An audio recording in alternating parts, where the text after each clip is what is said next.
Guys आपने एक viral news सुनी होगी कि आपको अब लॉन्ग टर्म स्टे थाईलैंड दे रहा है अगर आप प्रॉपर्टी को खरीदते हैं या प्रॉपर्टी को रेंट पे चढ़ाते हैं। लेकिन सबसे बड़ा सवाल ये है कि कोई ऑफिशियल वीजा पॉलिसी है इसको लेके, क्या ये सच है, क्या ये झूठ है, र्यूमर है, and who actually qualifies for it. Stay till the end, क्योंकि आज की इस वीडियो में इसी मिसअंडरस्टैंडिंग को क्लियर करने लगा हूं जो कि आपके काफी पैसे बचा सकता है उन लोगों के लिए जो लोग ये सोच रहे हैं कि हमें लॉन्ग टर्म स्टे कंट्री में करना है और अगर हम प्रॉपर्टी में इन्वेस्ट करेंगे, पैसा लगाएंगे तो हमें वीजा मिल जाएगा। ओके, लेट्स स्टार्ट और late me clear this, let me give you the hard truth इसके रिगार्डिंग कि कोई भी ऐसी ऑफिशियल अनाउंसमेंट रॉयल गैजेट में पब्लिश नहीं की गई है। और अगर वहां पे कोई भी चीज पब्लिश नहीं होती तो अभी तक किसी भी न्यूज पे या किसी भी वायरल क्लिप पे विश्वास करने की जरूरत नहीं है। कोई नया गवर्नमेंट वीजा नहीं है, कोई ऑटोमेटिक लॉन्ग टर्म स्टे आपको नहीं मिलता है। ओके, जितना भी वायरल वीडियोस में कहा जा रहा है, ये जो वीडियोस हैं जो मैंने देखी है, मुझे ऐसे लगा देख के जैसे ये एआई जनरेटेड क्लिप्स हैं, रिसाइकल्ड न्यूज है। इसका कंटेक्स्ट मैं आपको देने लगा हूं, रिलेट करके आपको बताने लगा हूं ये एक्चुअली चीज क्या है, कितना सच है इसके अंदर, ये क्लियर करने लगा हूं।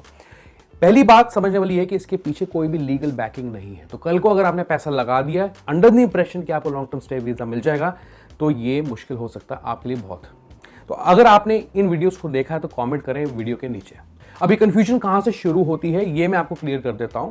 एक्चुअली एक इन्वेस्टमेंट वीजा है 10 ईयर का इनका, जिसके अंदर 10 मिलियन थाई बाट की इन्वेस्टमेंट आपको एक्चुअली दिखानी पड़ती है किसी भी फॉर्म में। यानी कि आप कॉन्डोज खरीद सकते हैं, या गवर्नमेंट के बॉन्ड्स ले सकते हैं, या फिक्स डिपॉजिट्स करा सकते हैं थाई बैंक अकाउंट्स के अंदर।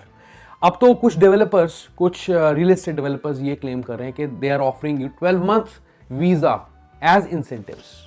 But let me clear this, very very important to understand कि ऐसा कोई नया वीजा नहीं आया, कोई गवर्नमेंट की पॉलिसी नहीं है इसको लेके।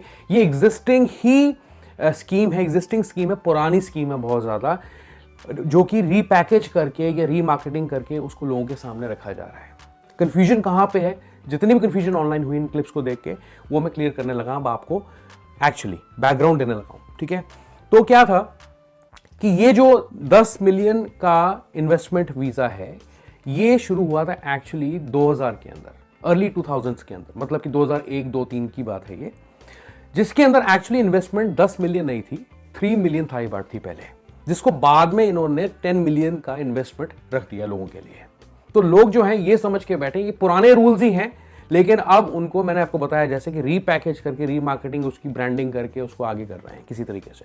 अब इसमें की प्लेयर कौन है, ये चीज कहां से उछल के आई है न्यूज, ये मैं आपको क्लियर करने लगा हूं आगे स्टेप बाय स्टेप, जो कि आपको किसी वीडियो में देखने को नहीं मिलेगी। आप कोई सी वीडियो उठा के देख लीजिए, और वायरल क्लिप्स की तो बात ही छोड़िए आप। Okay, nobody is going to tell you that. ये जेन्युइन कंपनी है एक थाईलैंड के अंदर, चातुचाक बैंकॉक के अंदर। इस कंपनी का नाम है Thailand long stay management company limited. ये फैसिलिटेटर्स हैं जेन्युइन, जो कि they come under the ministry of tourism and sports. They are partners of tourism and sports, Thailand immigration bureau और थाईलैंड का जो टूरिस्ट पुलिस है। This is not an immigration, ये कोई एम्बेसी नहीं है, एम्बेसी का कोई पार्ट नहीं है, कोई एंटिटी नहीं है। ये कंपनी है जो कि आपका लॉन्ग टर्म एक्सटेंशंस कराते हैं फैसिलिटेट कंट्री के अंदर। और ये पहली कंपनी है जेन्युइन कंपनी जो कि आपको प्रॉपर्टी के बेसिस पे ये जो बात उछल के आ रही है ना कि आप प्रॉपर्टी खरीदिए आपको वीजा मिल जाएगा, वो एक्चुअली इस कंटेक्स्ट से बताया जा रहा है। लेकिन ये चीज एक्चुअली क्लियर नहीं की जा रही लोगों को इन वायरल क्लिप्स के थ्रू, इसलिए मैं कहता हूं कि ये रूमर्स हैं। तो ये काम कैसे करता है इसको अब ये समझ लेते हैं थोड़ी देर, कि आपको ये मैंने क्लियर कर दिया कि वीजा नहीं मिलेगा लेकिन एक्सटेंशन मिलेगा बेस्ड ऑन इन्वेस्टमेंट ग्राउंड्स। तो इसकी जो रियल रिक्वायरमेंट्स है आप वो समझ लीजिए। आप अगर 3 मिलियन थाई बाट इन्वेस्ट करते हैं किसी फ्री होल्ड कॉन्डो के अंदर, या लॉन्ग टर्म लीज पे आप आगे रेंटल वैल्यू को जनरेट करने के लिए चढ़ाते रेंट पे 3 साल से ऊपर, तो उसकी जो मिनिमम रेंटल वैल्यू है वो होनी चाहिए 85,000 थाई बाट पर मंथ के हिसाब से। तो मैं समझ रहा हूं कि ये थोड़ा मुश्किल है पर इम्पॉसिबल नहीं, क्योंकि वहां पे डिफरेंट कैटेगरीज के कॉन्डोस हैं, काफी सोफिस्टिकेटेड भी नेचर के अंदर, जिसके अंदर रेंटल वैल्यू आपको ज्यादा मिल सकती है। लेकिन ये मुश्किल है ओवरऑल देखा जाए। अब आपको बदले में मिलता क्या है, आपको 90 डेज का स्टे पीरियड मिलता है, 1 साल का एक्सटेंशन मिल जाता है वीजा पे, और वो भी रिन्यूएबल होता है हर साल, as long as you maintain that investment. तो अदरवाइज नॉट। अगर प्रॉपर्टी रूल्स को समझना चाहते हैं, आपको इन्वेस्ट करना है या नहीं करना थाईलैंड में, तो कुछ डेडिकेटेड वीडियोस आप देख सकते हैं मेरे चैनल पे, जो कि रिसेंटली मैंने हाल ही में थाईलैंड में ही शूट की है। अब आगे बढ़ते हैं और आपको मैं बताता हूं कि जो वीडियोस आप देख रहे हैं वायरल, ये इसके पीछे की छुपी हुई कॉस्ट को आपको रिवील नहीं कर रहे हैं, वो क्या है वो मैं क्लियर कर देता हूं। तो जिस कंपनी की मैं बात कर रहा हूं, Thailand long stay management company ये आपको एक सर्टिफिकेशन प्रोवाइड करती है। ये जेन्युइन है कंपनी, बिल्कुल, मैं ये बिल्कुल इग्नोर नहीं कर रहा इस चीज़ को, ये जेन्युइन है कंपनी, लेकिन ये आपको एक सर्टिफिकेशन प्रोवाइड करते हैं जिसकी मेंबरशिप फीस होती है जो कि हर साल आपको पे करनी पड़ती है। हर साल कह रहा हूं, वन टाइम मेंबरशिप फीस नहीं है ये है 27,000 थाई बाट से लेके 31,000 थाई बाट पर ईयर। क्या आप रेडी हैं इसके लिए?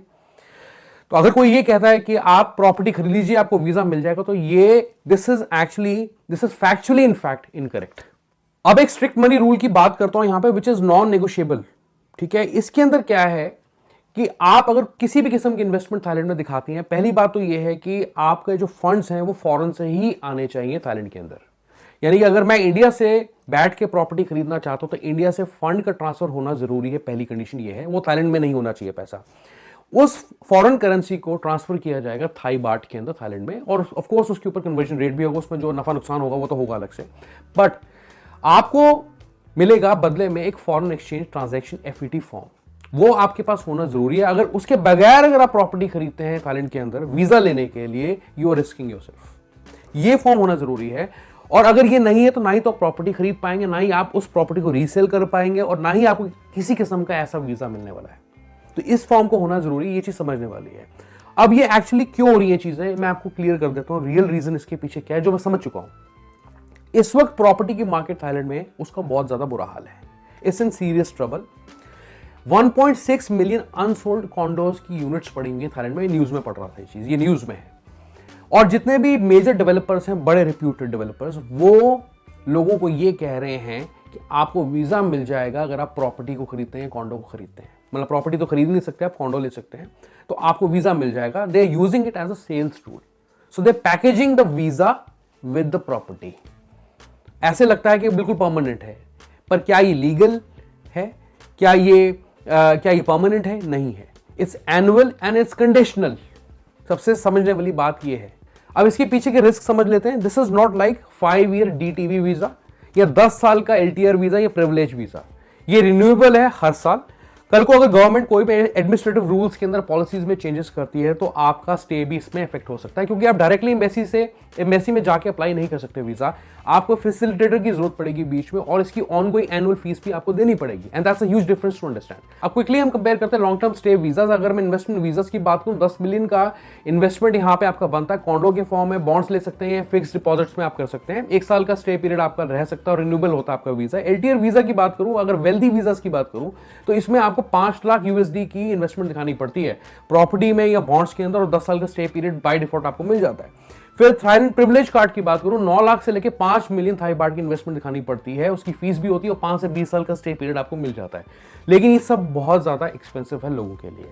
तो मेरी ओपिनियन ये है कि Thailand works best as a tourism market. बहुत ही स्ट्रॉन्ग स्ट्रेटेजिक मार्केटिंग स्ट्रेटेजीज हैं इनकी जहां मैं टूरिज्म की बात करूं। लेकिन when it comes to investment based immigration या लॉन्ग टर्म स्टेज की मैं बात करूं, पॉलिसीज आर वेरी अनफ्रेंडली, वाहियात, unstable and actually not designed for the foreigners. इसको इनको चेंज करना चाहिए if they really want to attract long term investments in Thailand genuinely. तो अभी तक के लिए किसी भी वायरल हेडलाइन पे या किसी भी वीडियो पे आपको ट्रस्ट नहीं करना है। अगर ये सच होगा तो ये रॉयल गैजेट में पब्लिश अपने आप हो जाएगा, जो कि उसकी गारंटी हम नहीं लेते कि कब होगा या नहीं होगा। लेकिन अभी आप फिलहाल के लिए don't get carried away with such news. तो अगर आपको ये वीडियो अच्छी लगी है, वीडियो को लाइक करना है, चैनल को सब्सक्राइब करना है और शेयर करना है इस अपडेट को, ताकि लोग आराम से इसको देख के क्लियर कर सकें अपनी confusion. Thank you so much for watching this video. Good bye, bye.